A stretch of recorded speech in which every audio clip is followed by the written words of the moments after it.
Bien, bien, ya estamos de regreso a la última parte de la sesión de hoy, donde estamos viendo un poquito más sobre los temas de las macros, donde ya vimos el uso de dos instrucciones muy importantes, que es el comando messagebox e inputbox, y también el if, también muy importante porque nos ayuda a investigar o a preguntarnos si algo cumple alguna condición y si eso cumple alguna condición, reaccionar al respecto, ¿sí?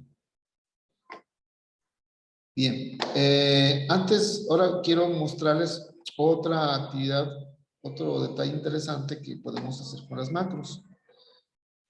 Una es que existe un nombre de macro que se llama auto-open. Voy a ponerle sub auto-open. Ya en cuanto escribí auto-open y le di enter, inmediatamente me puso sub. ¿Sí? Y esta palabra auto-open ya la identifica Visual Basic, que para que las instrucciones que coloquemos en esta macro de auto-open se ejecutarán automáticamente en cuanto abramos este libro, ¿sí? Entonces, lo que aquí suceda se va a ejecutar automáticamente. Por ejemplo, yo quisiera que se ejecutara la macro letrero. Fíjense, es una macro que ejecuta macros. En algún momento, no sé si fue en este curso, alguien me preguntó que cuando se hacía una macro muy grande, ¿cómo se realizaba? Y yo recomendaba que un problema grande se dividiera en pequeños problemitas, o sea, en pequeñas macros, y ya uno va haciendo esas etapas una por una, y ya que las tiene bien probadas cada una de esas etapas, podemos integrarlas todas en un solo gran paso. Entonces, esto es lo equivalente. Entonces, ¿cómo yo invoco o mando llamar la ejecución de una macro adentro de otra? Con la instrucción call, es como llamar, call o call, y luego se pone el nombre de la macro que quiero ejecutar. En este caso voy a poner la macro letrero, ¿sí? No ocupo ponerle paréntesis, nada, simplemente así ya me va a entender Visual Basic, que a la hora que abra este libro, lo primero que va a hacer es invocar a la macro letrero. Y también puedo hacer que, por ejemplo, quiero que se haga activa una celda en particular, por ejemplo, la celda A1, ¿sí? Entonces puedo poner, o no es necesario, porque cuando abrimos un libro, bueno, ahorita lo probamos. Y luego quiero que se ejecute la macro llenar datos. Entonces voy a escribir aquí llenar datos.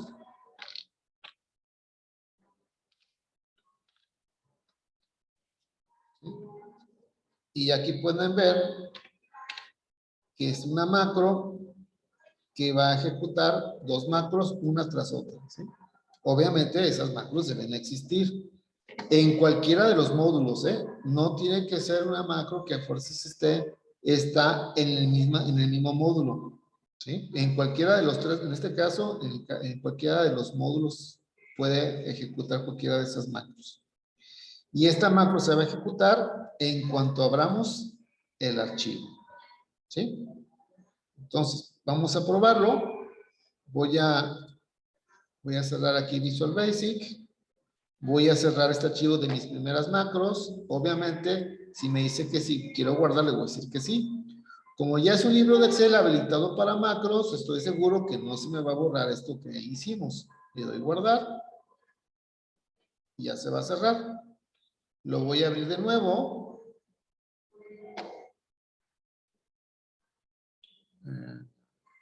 Aquí recientes.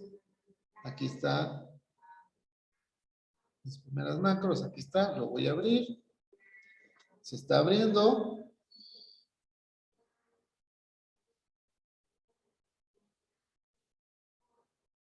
Y ya fíjense, ¿qué es lo primero? Yo no hice nada, solito dijo, bienvenido al curso de Excel intermedio.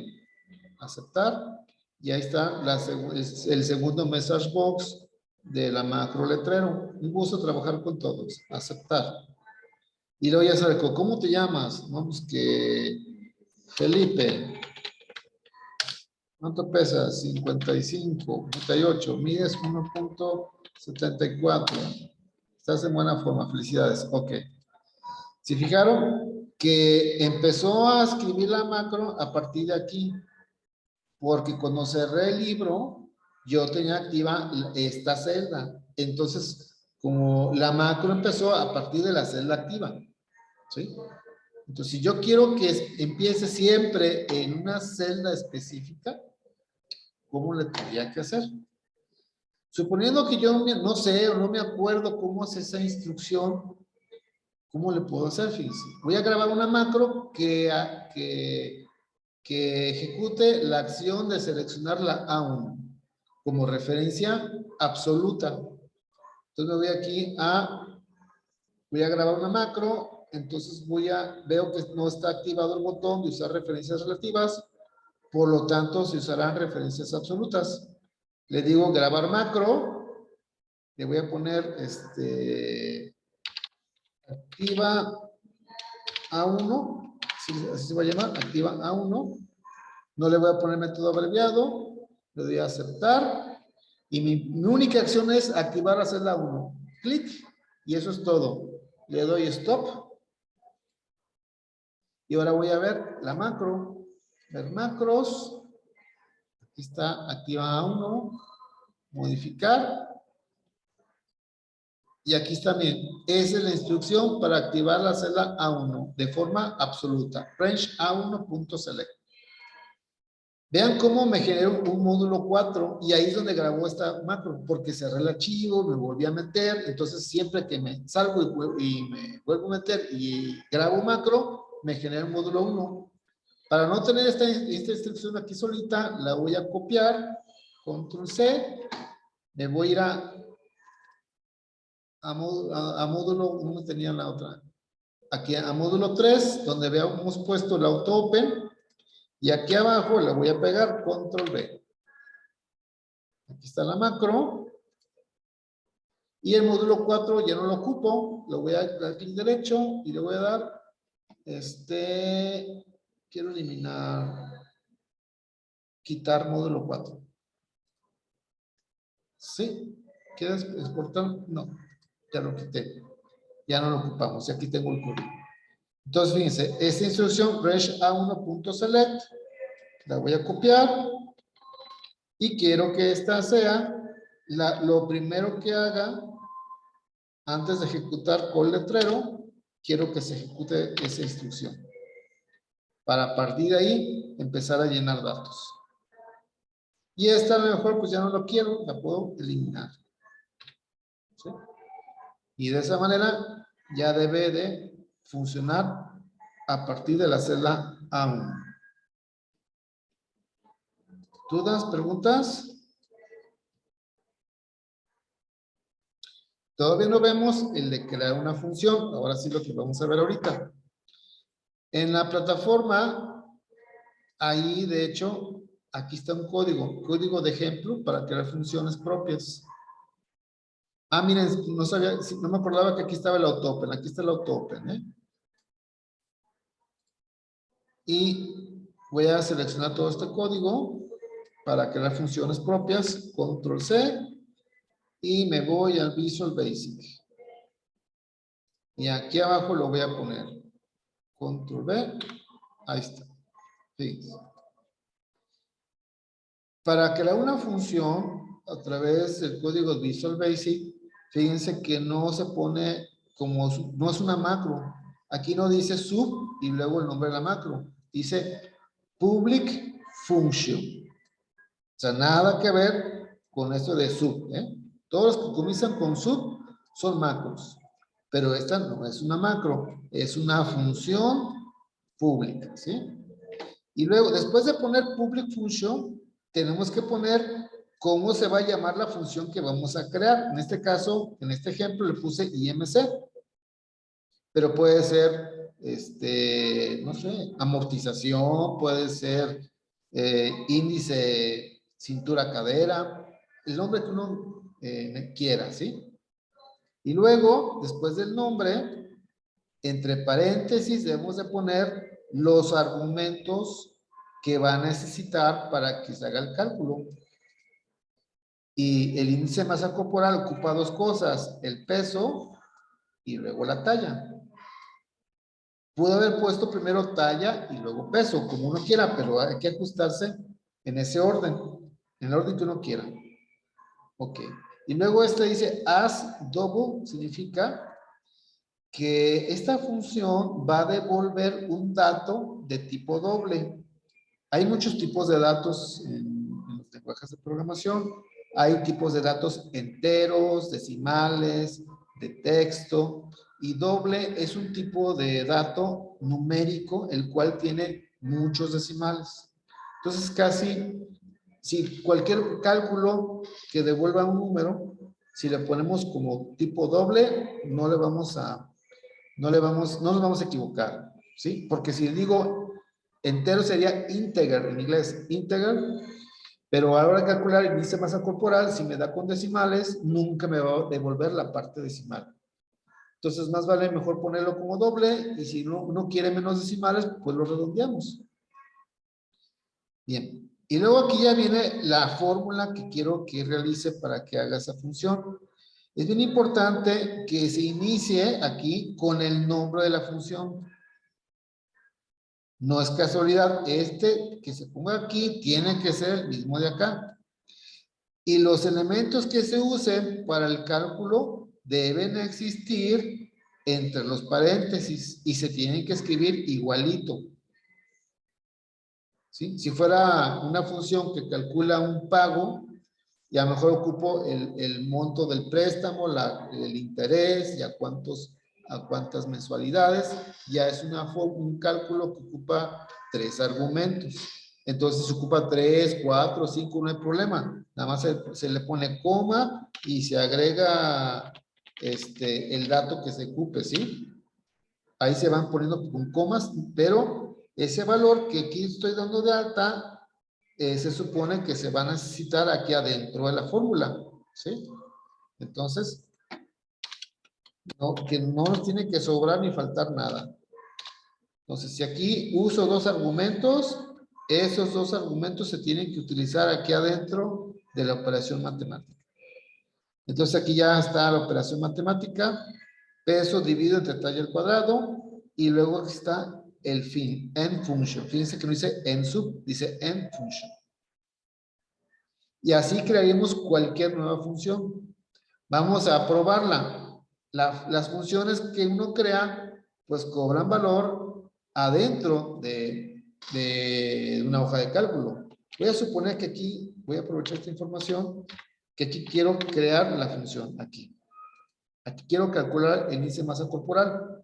Ya existe una función que acabamos de crear, le pongo igual, IMC, y miren, aquí me la identifica. Esa función no es parte de Excel, ya es parte en este libro porque la acabamos de crear.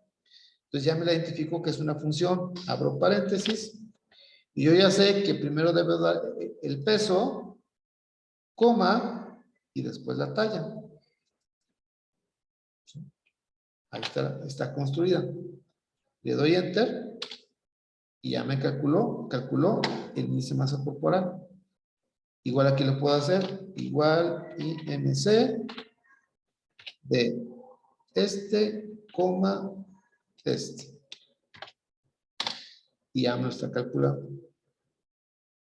Entonces, así cualquier función que nosotros queramos inventar, porque no todos los cálculos están presentes en las funciones de Excel. Uno puede crear según las necesidades y ahorrar tiempo en su trabajo.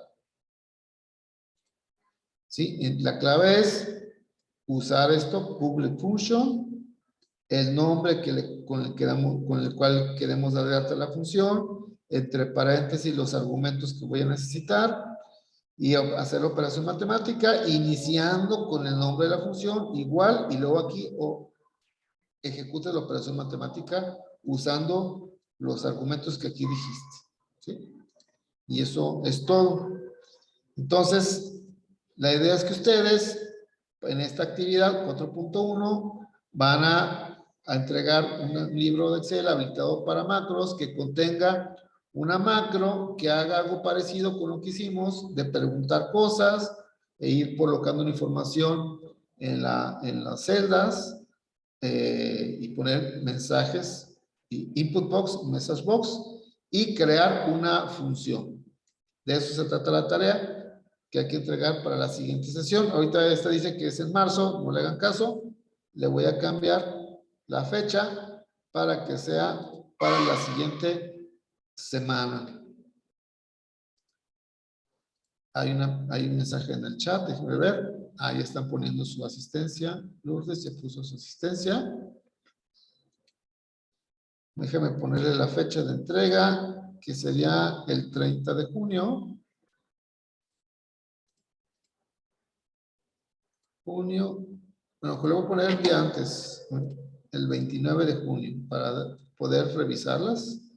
29 de junio a las 11 de la noche con 59 minutos. ¿Listo?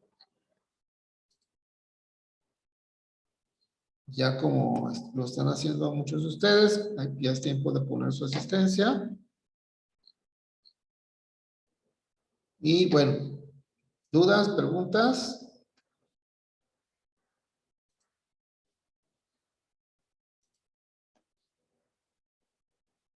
Pues muchas gracias por su atención y para la siguiente semana pues ya debe estar entregados todas las actividades, por favor.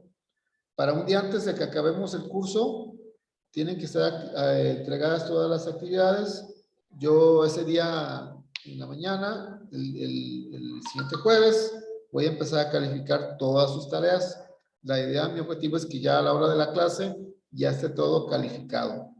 ¿Sí? Entonces tiene que estar entregado todo el miércoles, por favor. Ya el jueves vamos a ver unos temas adicionales y obviamente empezamos con las dudas y preguntas de su trabajo y a dar una revisadita. Muchas gracias, maestro. Nos vemos la próxima semana. Nos vemos la próxima semana, compañeros. Hasta luego. Adiós. Adiós, buenas tardes. Buenas tardes. No se les olvide su asistencia.